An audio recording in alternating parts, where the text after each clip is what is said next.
ஆத்ம வணக்கம். நான் உங்கள் ஸ்ரீனிவாசன் வருஷநாடு. நம்ம இப்போ பார்க்க போகிறது பார்த்திங்கன்னா, ஒரு தல வரலாறு, ஒரு கோயிலோட வரலாறு பார்க்கலாம். இந்த கோயிலானது வந்து பார்த்திங்கன்னா, தேனி மாவட்டம் உத்தமபாளையம் அப்படின்ற ஒரு ஊரில் அமைந்திருக்கக்கூடிய காளகஸ்தீஸ்வரர் அப்படின்ற ஒரு கோயில்.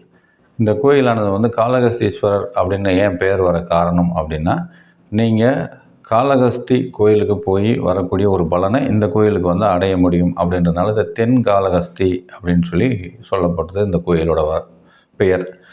இந்த கோயில் வந்து பார்த்திங்கன்னா, முன்னொரு காலத்தில் ராணி மங்கம்மா காலத்தில் வந்து பார்த்திங்கன்னா, அவங்க படைத்தளபதியாக இருந்த கொண்டம நாயக்கர் அப்படின்னு சொல்லக்கூடிய ஒரு படைத்தளபதி வந்து அதீத பக்தி கொண்டவராக இருந்தார் காளகஸ்தீஸ்வரர் கோயிலுக்கு. அவர் வருடம் முழுவதும் அந்த கோயிலுக்கு போயிட்டு வரக்கூடிய ஒரு தீவிரமான பக்தர். அவருக்கு வந்து பார்த்திங்கன்னா, வயதின் காரணமாக, வயது முதிர்வின் காரணமாக அந்த கோயிலுக்கு போக முடியாமல் போயிடுது. அப்போ அவர் அதை நினச்சி ஒரு வருத்தத்தோட நித்திரையில் இருக்கும் பொழுது அவரோட கனவுல வந்து சிவன் வந்து ஈசனே வந்து கனவுல வந்து, நீங்கள் எனக்காக எங்கே ஒரு கோயிலை உருவாக்குங்க, நான் அங்கே இருக்கக்கூடிய அதே பலனை நான் இந்த கோயிலில் கொடுப்பேன் அப்படின்னு சொல்லி அவரோட கனவுல வந்து சொல்லிட்டு போகும். அவரும் வந்து பார்த்திங்கன்னா, அந்த இடத்தை ஆண்டு கொண்டிருந்த பாளையக்காரர்களான ஒரு அந்த அந்த இடத்த அப்போ ஆண்டு கொண்டிருந்த ஒரு அரசரான பூஜையா நாயக்கர் அப்படின்னு சொல்லக்கூடிய அவர்கிட்ட போய் அதை முறையிடும்போது அவர் வந்து பார்த்திங்கன்னா, அவருக்கு இந்த இடத்துலையே ஒரு கோயிலை உருவாக்குனாங்க.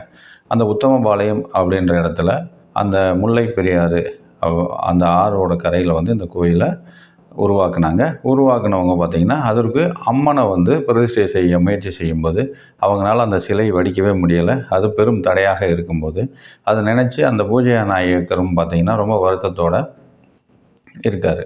அப்போ வந்து அவரோட கனவுல வந்து பார்த்திங்கன்னா, மறுபடியும் சிவன் வந்து அம்மன் வந்து ஆற்றுல வருவாங்க அப்படின்னு சொல்லி, அந்த முல்லை ஆற்றில் வருவாங்க அப்படின்னு சொல்லி கனவுல வந்து சொல்லிட்டு போனதும், அவரும் வந்து பார்த்திங்கன்னா கொஞ்ச நாள்லேயே வந்து ஒரு கூடையில் வந்து ஒரு சிலை வந்து அந்த ஆற்றில் முல்லை பெரியாறில் வந்து மிதந்து வந்ததாகவும், அதை எடுத்து அந்த ஊர்க்காரங்களும் அதீத மகிழ்ச்சியுடன் வந்து அதை பிரதிஷ்டை செஞ்சதாகவும், அந்த சிலைக்கு வந்து அந்த அம்மனுக்கு வந்து ஞானாம்பிகை அப்படின்னு சொல்லி பெயர் வச்சுருக்காங்க.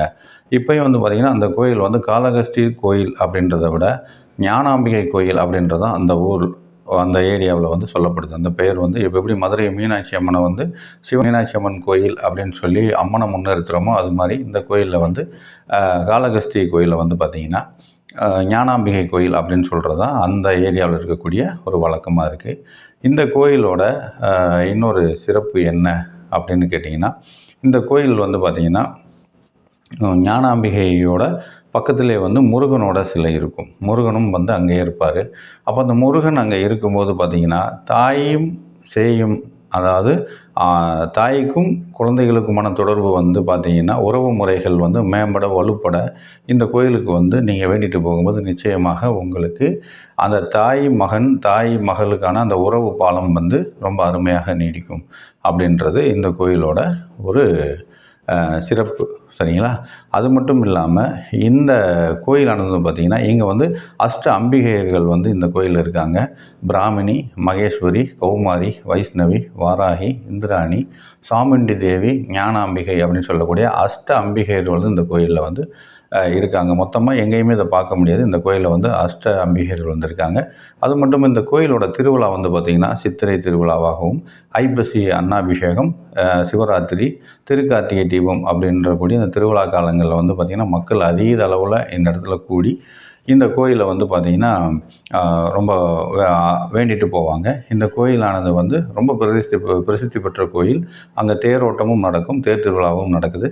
இந்த கோயிலானது வந்து பார்த்திங்கன்னா, நீங்கள் தேனியிலேருந்து குமுளி போகக்கூடிய சாலையில் அந்த உத்தமபாளையம் அப்படின்ற ஒரு மெயின் அந்த சாலையிலேயே இந்த கோயில் அமைஞ்சிருக்கு. நீங்கள் வந்து இந்த கோயிலை வந்து தரிசித்து போகும்போது காளகஸ்தீஸ்வரர் கோயிலில் வந்து நீங்கள் என்னென்ன மாதிரி பரிகாரங்கள் செய்கிறீங்களோ அது பூராமே இந்த கோயிலே நடக்கும்.